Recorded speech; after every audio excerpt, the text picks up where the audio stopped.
kembali lagi. Oke, pada kesempatan ini kita akan membahas mengenai penjumlahan vektor.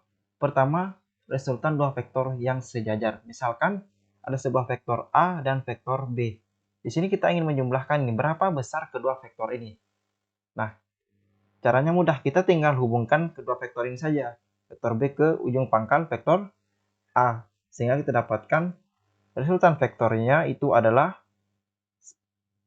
resultan vektor R sama dengan vektor A ditambah vektor B.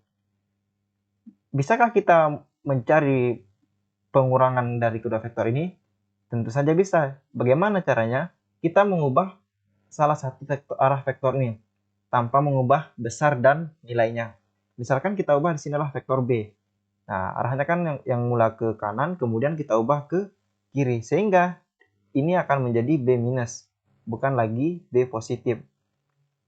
Caranya sama, kita hubungkan kedua vektor tadi, sehingga kita akan dapatkan resultan vektornya itu adalah vektor A minus vektor B. Nah, ini untuk penjumlahan dua vektor yang sejajar ya. Terus bagaimana jika tegak lurus? Misalkan ada dua vektor lagi, yakni vektor A dan vektor B. Di sini kita akan mencari nih resultan kedua vektornya. Nah, caranya kita hubungkan ujung vektor A dengan pangkal vektor B. Sehingga kita dapatkan seperti ini. Nah, ini jika kita langsung representasikan ke dalam bentuk koordinat kartesian, yang mana resultannya kita tarik garis dari pangkal vektor A ke ujung vektor B. Sehingga kita dapatkan vektor R-nya itu adalah ini. Nah, ini kan yang membentuk segitiga siku-siku. Maka nilai R ini akan sama dengan rumus Pythagoras, di mana R itu sama dengan akar dari vektor A kuadrat plus vektor B kuadrat. Nah, inilah resultan dari dua buah vektor yang saling tegak lurus. Nah, selanjutnya dalam penjumlahan vektor itu sebenarnya ada beberapa metode. Ada metode segitiga, poligon, dan jajar genjang. Oke, di sini metode poligon. Nah, apa sih metode poligon ini? Ini metode penjumlahan dua vektor atau lebih. Nah, jika dia dua vektor, maka kita menggunakan metode segitiga. Jika dia lebih, maka kita menggunakan metode poligon. Misalkan ada 3 buah vektor, ada vektor A, vektor B, dan vektor C. Bagaimana cara mencari resultan ketiga vektor ini? Ada beberapa tahap yang harus kita lakukan. Pertama, kita lukis kembali vektor A. Kemudian kita hubungkan pangkal vektor B ke ujung anak panah vektor A. Begitu juga dengan vektor C. Kita hubungkan pangkalnya ke ujung anak panah vektor B. Nah, setelah itu, kemudian kita tarik garis seperti gambar di samping ini. Kita tarik garis dari pangkal vektor A ke ujung panah vektor C. Inilah besar resultan vektor tersebut.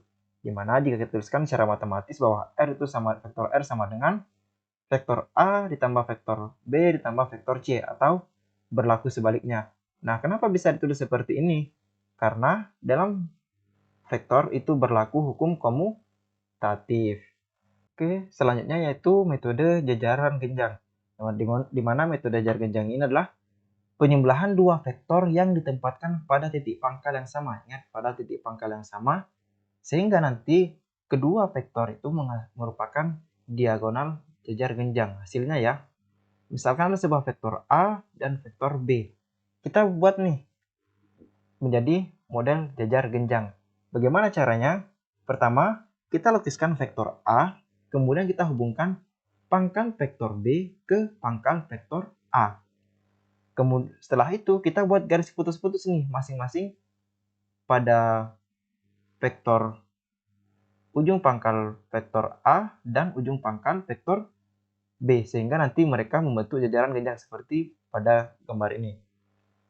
Nah, bagaimana resultannya? Kita tinggal tarik garis diagonal pada jajaran genjang tersebut. Nah, inilah yang menentukan atau yang kita dapat cari hasilnya. Inilah hasil vektornya. Lalu jika kita gambarnya seperti ini. Sehingga jika kita tuliskan secara matematis, vektor R sama dengan vektor A plus vektor B atau vektor B ditambah vektor A. Kenapa bisa dibalik? Karena ingat tadi, di sini berlaku hukum komutatif.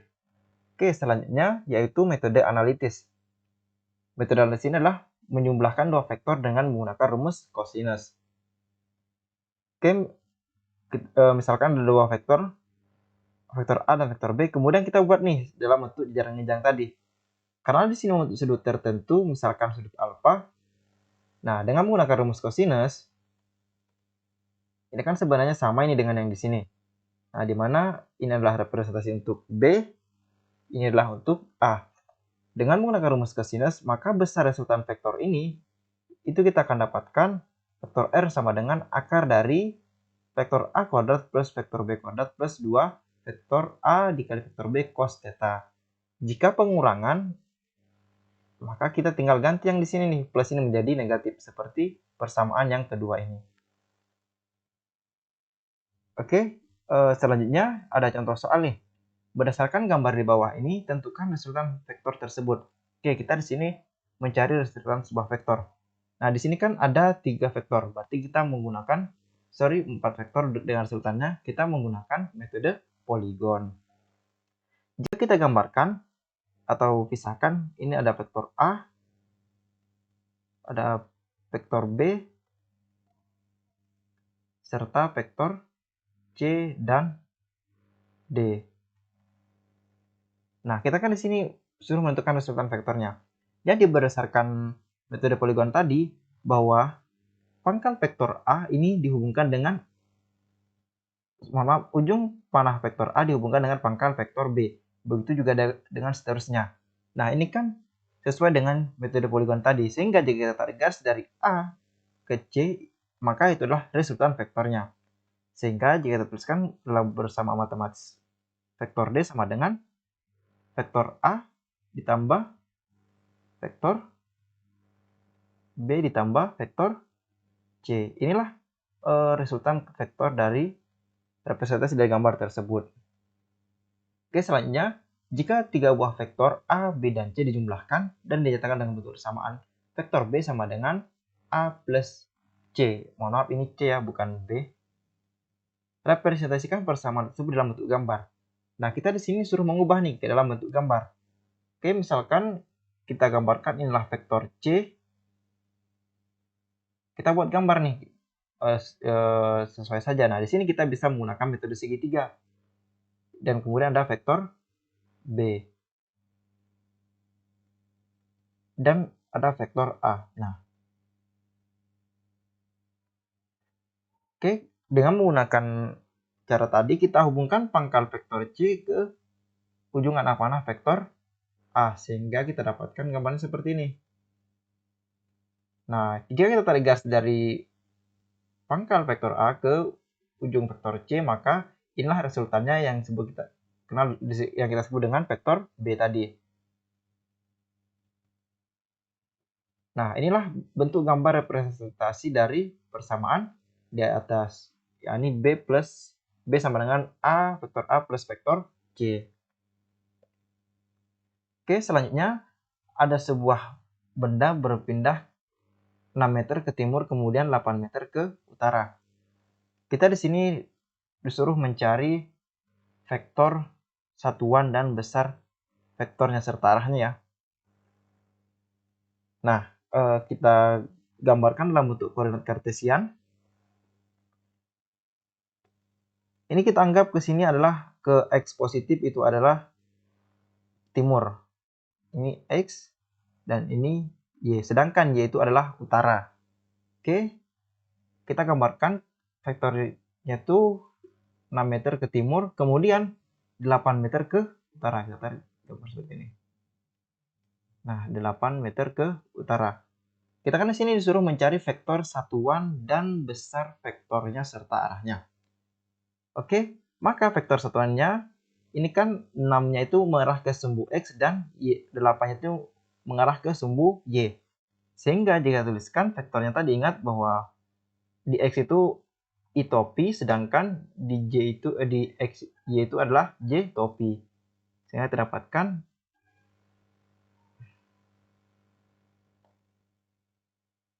6i topi plus 8j topi. Contohnya meter ya. Nah, ini adalah vektor satuannya. Terus, berapa besar vektornya? Yakni, jika kita tarik garis seperti ini untuk menentukan ini yang dimaksud dengan besar vektor satuannya. Kita menggunakan rumus Pythagoras tadi di vektor satuan, di mana R sama dengan Rx plus Ry, ini kuadrat ya. Nah, kita masukkan nilainya. 6 dikuadratkan plus 8 dikuadratkan. Berapa ini hasilnya? Maka ini kita akan dapatkan 100. Akar dari 100 berapa? 10. Jadi R-nya itu sama dengan 10 meter. Terus arahnya gimana? Yang tadi arahnya itu tan theta, di mana tan theta itu sama dengan Rx Ry per Rx.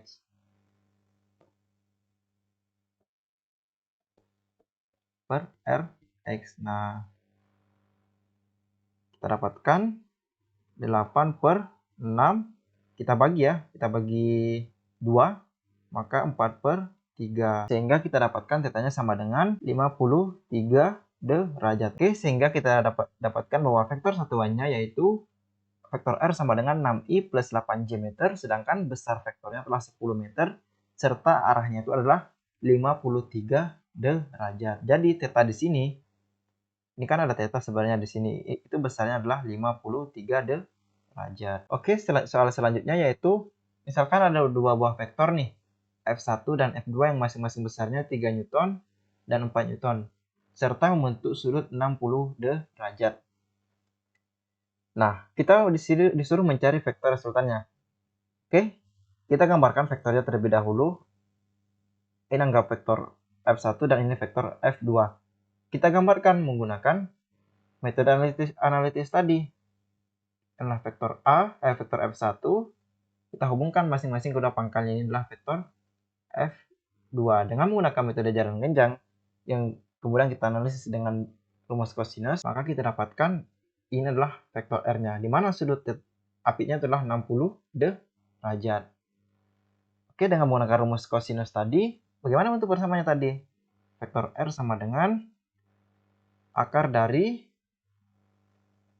F1 kuadrat plus F2 kuadrat plus 2 F1 F2 cos theta. Yuk kita masukkan nih. Ayo kita masukkan sama-sama ya. F1-nya berapa? 3 dikuadratkan plus 4 dikuadratkan ditambah 2, 3 dikali 4 cos 60. Oke, kita tuliskan.